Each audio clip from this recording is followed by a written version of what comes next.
All right, guys, welcome on today's episode of the Showdem Show. And as usual, I'm about to bring you up to speed with all that's been happening in the course of the week. You know, so much dramatic event.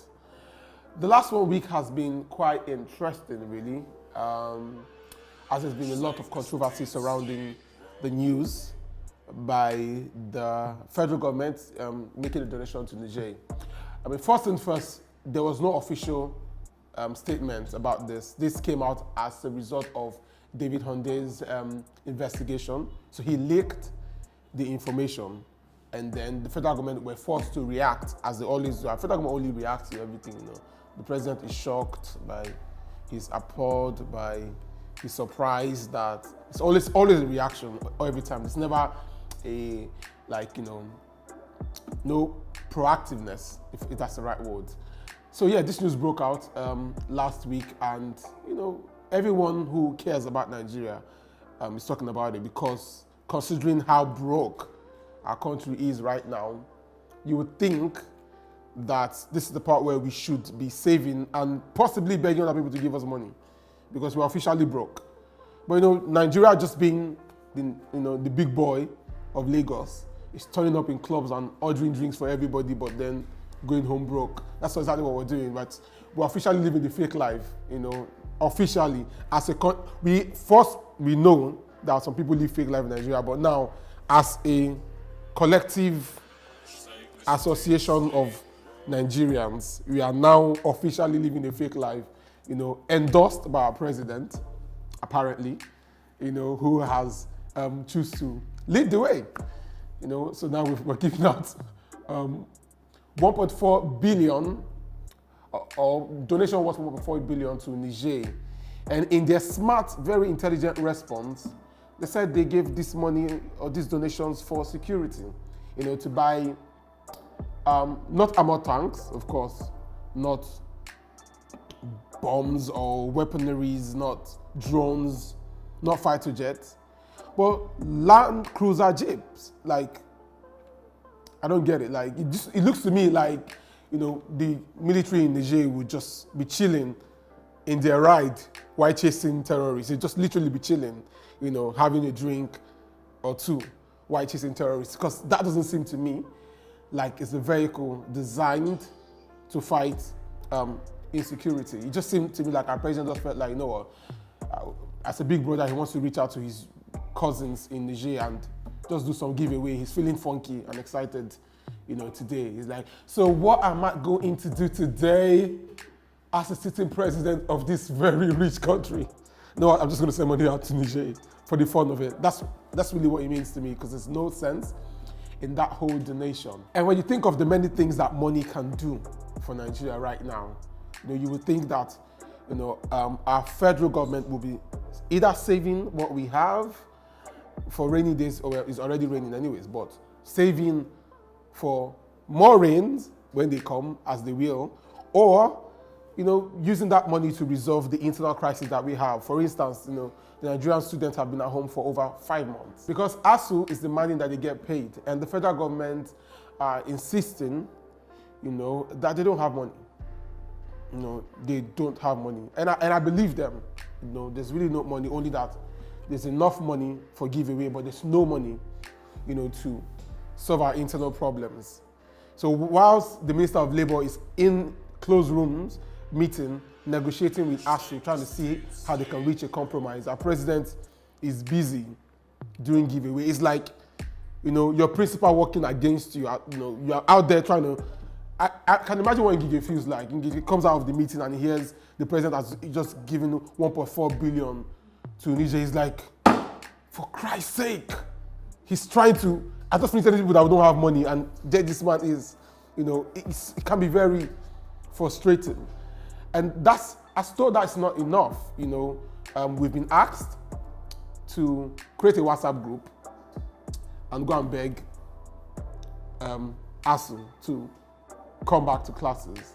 The federal government have exhausted all their options, and now they resort to begging, because that's what they do, really, when you think about how they raise funds to fund all this many infrastructure. It's just we're begging, either begging the IMF or begging China or begging. So now we're going to start begging our lecturers to go back to class. I would think that the very smart approach, not easy, but very difficult approach to this would have been take that 1.4 billion that you gave to Niger and just give it to Arsenal. Because charity, they say, begins at home, innit? Sort out this problem, and then you can do your giveaway whenever you like.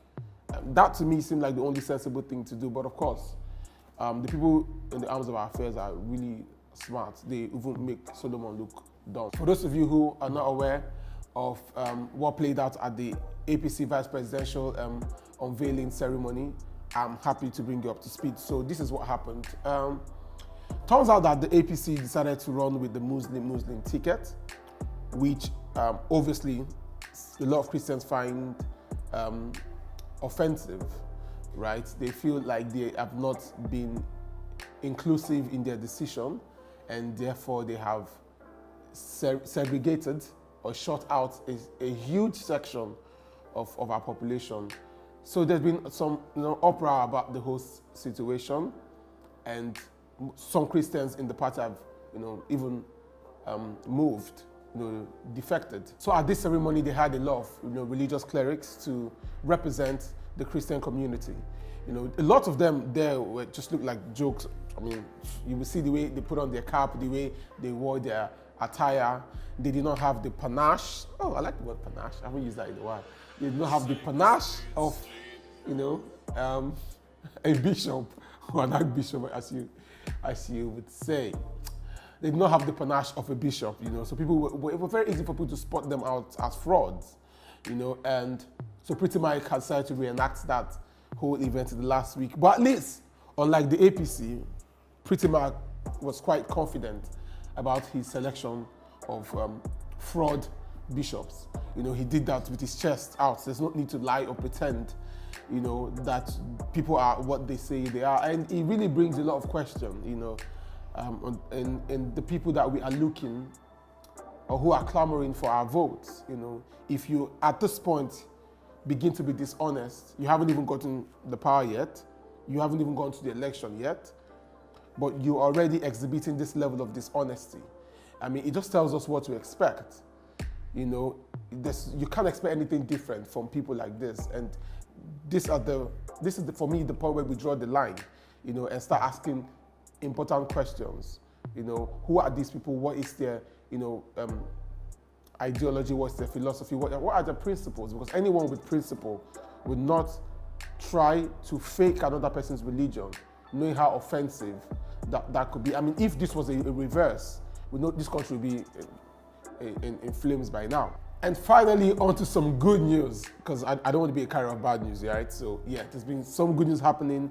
If you've been following the Commonwealth game, Nigerian women have been out there smashing every record, breaking records and re-breaking them. That's just fantastic to see.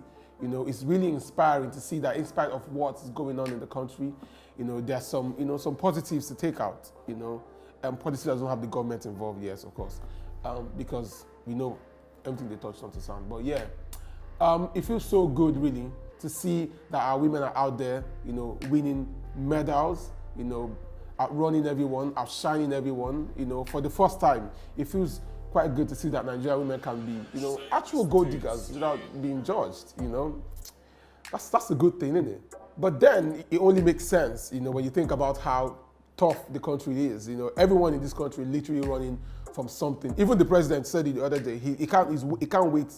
He's waiting for his time to run out so he can leave. Everyone is literally running for something, and it just makes sense that I would be disappointed if they didn't outrun everyone, because we're literally running for our lives. So you should be out there, outrunning everyone. I mean, if you have been to the airport lately, you will see for yourself the number to which people are running out of the country. Nigerians are constantly running, either running from something or running towards something, and it feels good to see that finally there's a bit of rewards for this effort. And I must personally congratulate these women for being such outstanding ambassadors of this country. It feels really, really good to see that we are on a national stage for something positive, for one time. And on that note, we have now come to the end of this episode. And until I see you again next time, this is the Showdem Show. Peace out.